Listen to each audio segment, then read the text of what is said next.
না, ওজনে তো থাকে না। প্যাম্পাস কি কয়ে পাঠাইছে মহাজনে? 15 কেজি কইছে 15 কেজি একটা প্যাম্পাস লই আয়। 4 কেজি ওজন হইতো না।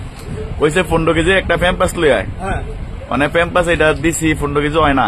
না কত দূর হয়? 4 কেজি হইব। ওই রাহান, ওই হোসেন কাকা, এই এদিকে আইন তো একটু নে। আচ্ছা ফোন একটা ঝামেলা হয়েছে, আমাকে একটু মিলাই দিয়া যান। 15 কেজি ওতে 1 কেজি আর মহাজনে কইয়া পাঠাইছে 15 কেজির একটা প্যাম্পাস লই আয়। মানে একটা প্যাম্পাস দিছি, মানে আয় কইতাছে এটা ওজন 1 কেজি দেওয়া হয় না, 1.5 কেজি হয় না, এটা 15 কেজি কোনটাই? 15 কেজি ওজনেরটা দেন। সাড়ে বস্তা দাও। মানে আয় কইতাছে 15 কেজি ওজনেরটা দেন, পাল্লাত মাপ দেন, এটা 1.5 কেজির বেশি হইতো না।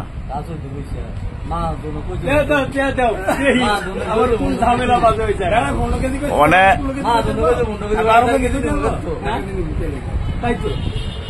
অনেকে ফালাত মাপ দিছ?